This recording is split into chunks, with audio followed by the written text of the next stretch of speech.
अस्सलाम वालेकुम। बिस्मिल्लाहिर्रहमानिर्रहीम।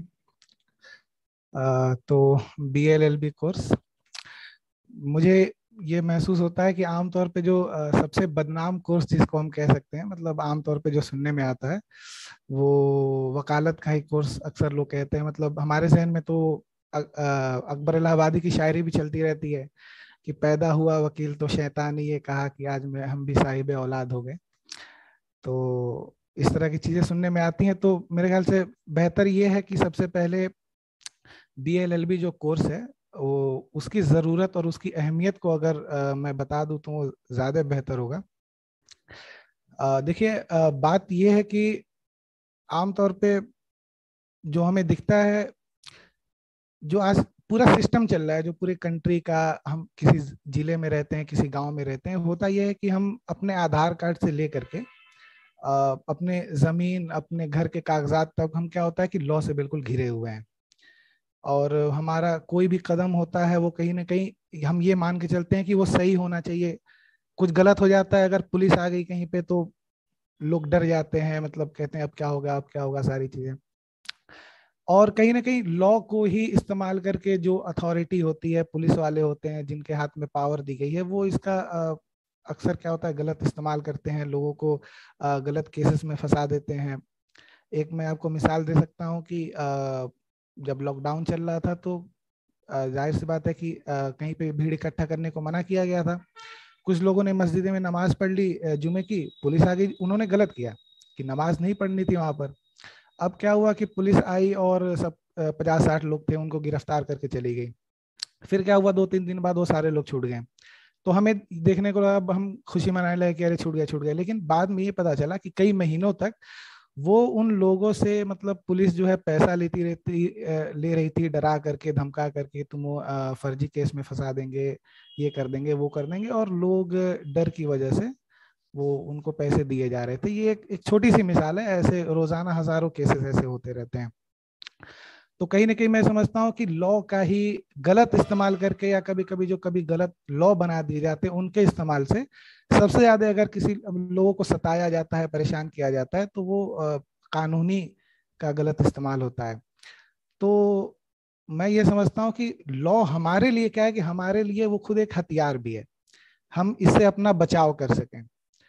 तो इसकी अहमियत यही है कि अगर आपको इस जुल्म सितम से बचना है, आपको ये जानना है कि जो मजालिम हम पे हो रहे हैं उनको काउंटर कैसे करें, उसका मुकाबला कैसे करें, तो पहले तो हम उन लॉ को समझे, मतलब हम जिस कंट्री में रह रहे हैं, वो किस कानून से चल रही है, उसको तो समझने की कम से कम कोशिश करें।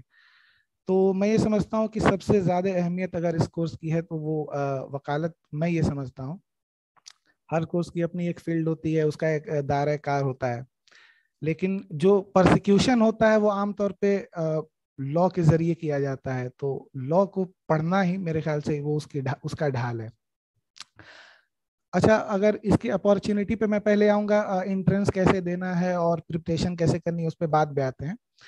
पहले अपॉर्चुनिटी देख लेते हैं कि आमतौर पे लोग समझते हैं कि वकालत की पढ़ाई करने के बाद हमारे पास जो एक ऑप्शन होता है वो यही होता है कि हम वकील बन जाएं।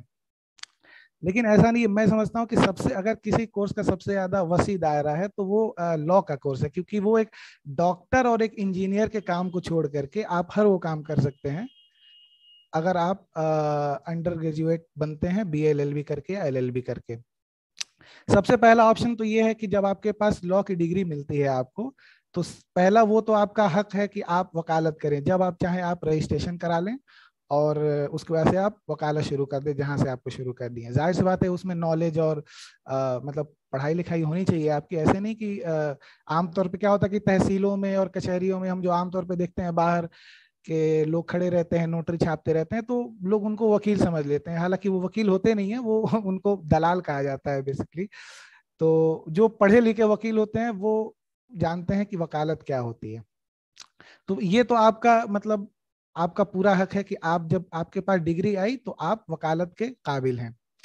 दूसरा ऑप्शन क्या होता है कि आप जुडिशरी के एग्जाम में बैठ सकते हैं। मतलब हर क्या होता है कि जितनी स्टेट है, जैसे यूपी स्टेट है, बिहार है, उत्तराखंड है, मध्य प्रदेश है, दिल्ली है, तो ये अपनी अपनी लोअर जुडिशरी की एग्जाम्स वगैरह कराते रहते हैं, तकरीबन हर साल 2 साल पे इनकी वैकेंसी आती रहती है। तो आप इसके लिए प्रिपरेशन कर सकते हैं। आपको लॉ की डिग्री मिली, आप अंडर ग्रेजुएट हुए, तो आप प्रिपरेशन करिए और उसका एग्जाम क्वालिफाई करिए। उसका पैटर्न वही होता है कि आप पहले प्री एग्जाम होगा जिसमें ऑप्शनल क्वेश्चन रहते हैं, उसके बाद से मेंस होगा, उसमें सब्जेक्टिव क्वेश्चन रहेंगे, और फिर एक इंटरव्यू होगा। उसके बाद से आप लोअर कोर्ट में जज बन जाएंगे, जुडिशियल मजिस्ट्रेट जिसको कह सकते हैं, या जुडिशियल ऑफिसर। तो ये एक ऑप्शन आपके पास रहता है। तीसरा है कि पब्लिक प्रोसिक्यूटर का ऑप्शन है आपके पास, सरकारी वकील जिसको आप कह सकते हैं आम भाषा में। तो इसका भी एक एग्जाम होता है, स्टेट लेवल पे कराया जाता है। अभी हाल फिलहाल में उत्तराखंड का जुडिशियल मजिस्ट्रेट पब्लिक प्रोसिक्यूटर का एग्जाम हुआ था। तो ये ऑप्शन आपके पास रहते हैं। अगर आपको कॉर्पोरेट सेक्टर में जाना है तो आप उसका भी रास्ता खुला हुआ रहता है। जैसे बड़ी बड़ी जितनी कंपनीज हैं उनमें लीगल एडवाइजर आप बन सकते हैं। मतलब एक हर कंपनी की क्या होती है कि जितने भी काम करने वाली टीम होती है उसमें एक टीम होती है लीगल एडवाइजर्स की, जो कानूनी तौर पर उनको सलाह मशवरा देते रहते हैं, उनके हर कदम में उनका साथ देते हैं। तो उनकी जो टीम होती है, तो आप एज अ लीगल एडवाइजर किसी भी कंपनी में, बड़ी कंपनी में अगर आपके अंदर काबिलियत है तो आप किसी बड़ी कंपनी के लीगल एडवाइजर बन सकते हैं। और एक इसमें होता है आर्मी ऑफिशियल में भी एक जॉब आती है, जिसके एग्जाम को हम लोग जैक का एग्जाम कहते हैं, JAC के। तो उसमें क्या होता है कि उसमें जो एक वकील, जो आमतौर पे वकील देखने को मिलता है, एक आर्मी के भी कुछ वकील होते हैं, उनको भी प्रोसिक्यूटर ही कहते हैं। तो उसका एग्जाम होता है, उसमें आप जा सकते हैं। वो आप बिल्कुल एक जो आर्मी ऑफिशियल जो होते हैं उनकी ओहदे पर आपको बैठाया जाएगा उसमें।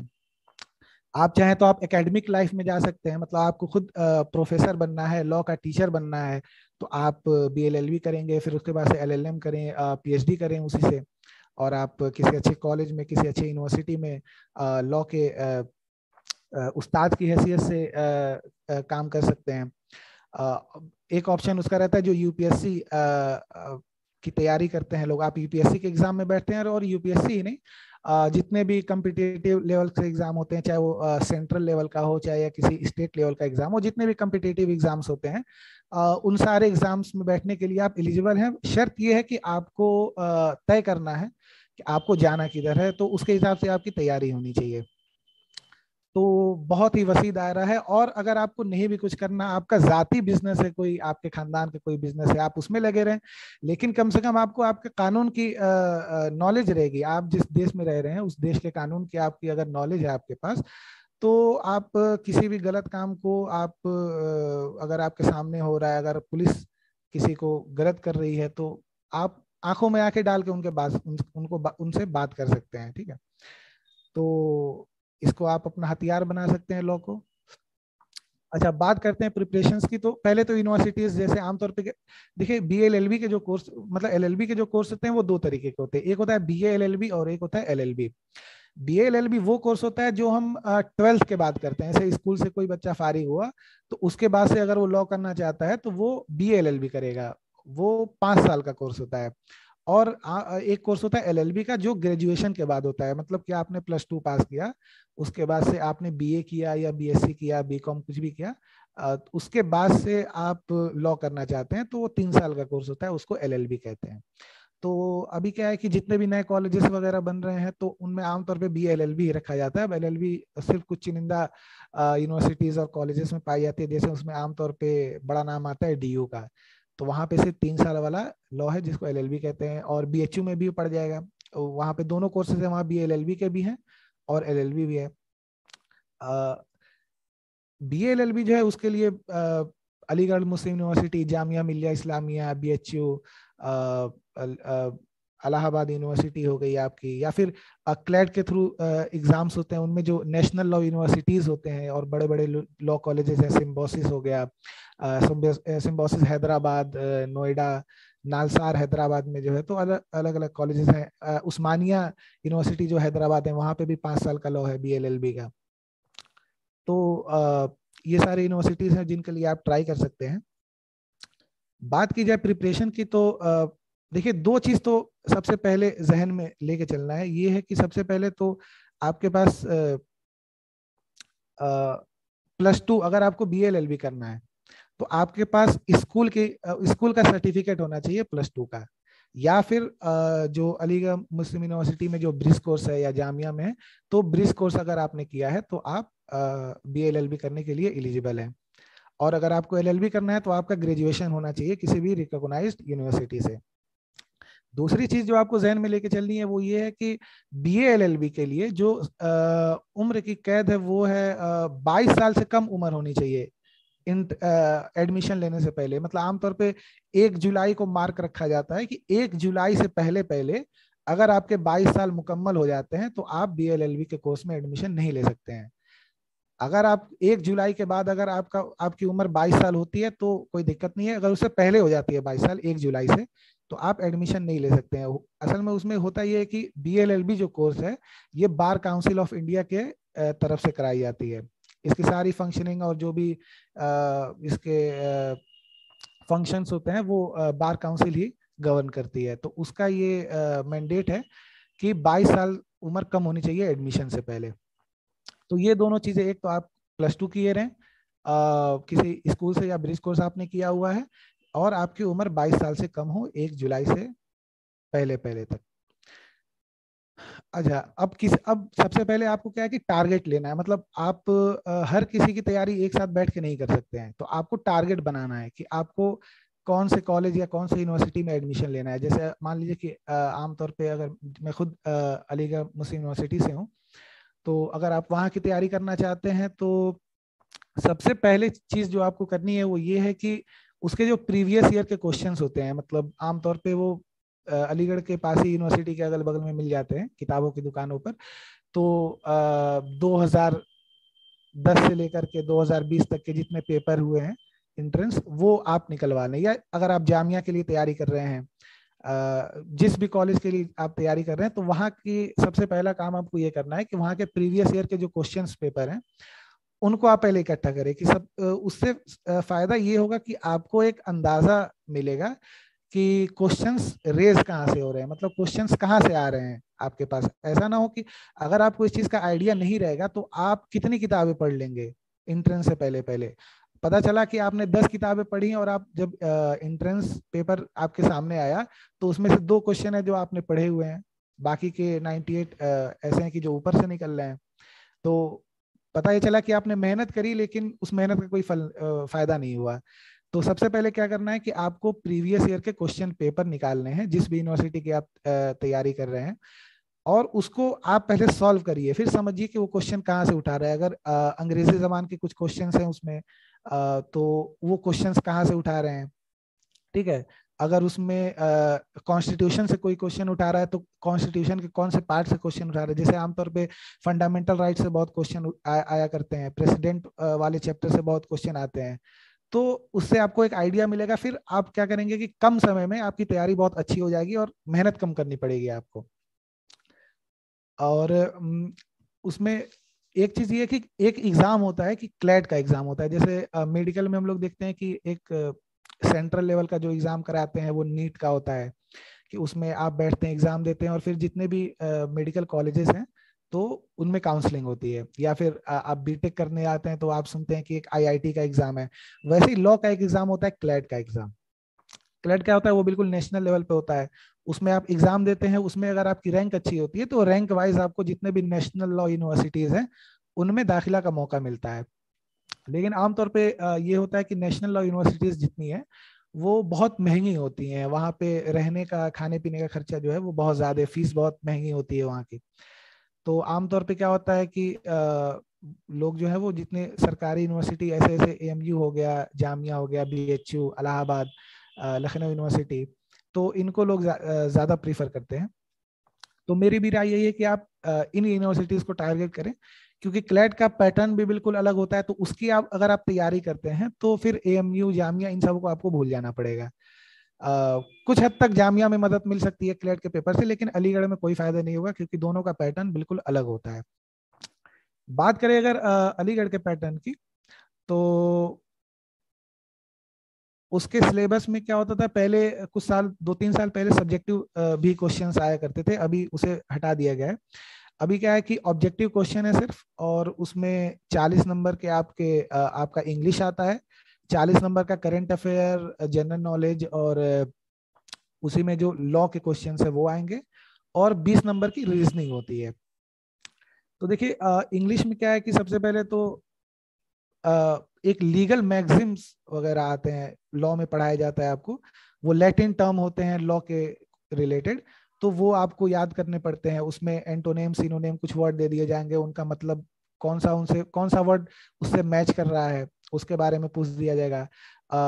सेंटेंस फ्रेमिंग के बारे में आपसे क्वेश्चन आ जाएगा कि इस सेंटेंस को मुकम्मल करिए, या कौन सा लफ्ज जो है ये इस जगह पे सबसे बेहतर रहेगा उसको बताइए। इस तरह के क्वेश्चंस वगैरह आते हैं। करंट अफेयर क्या होता है कि जो भी रोजमर्रा की चीजें चल रही हैं देश दुनिया में, और खुसूसी तौर पर जितने भी लीगल करंट अफेयर्स है, मतलब अलग अलग तरीके के जो नए नए लॉज आ रहे हैं, या कोई बड़ा जजमेंट आ रहा है, तो उनसे रिलेटेड क्वेश्चन, उनसे रिलेटेड आपको बिल्कुल अवेयर होना होगा। और उसी के साथ साथ आपको लॉ की भी मोटी मोटी नॉलेज होनी चाहिए, मतलब कॉन्स्टिट्यूशन के जो बहुत इंपॉर्टेंट इंपॉर्टेंट आर्टिकल हैं, तो इन सब चीज़ों से रिलेटेड रीजनिंग की 20 नंबर आएंगे आपके।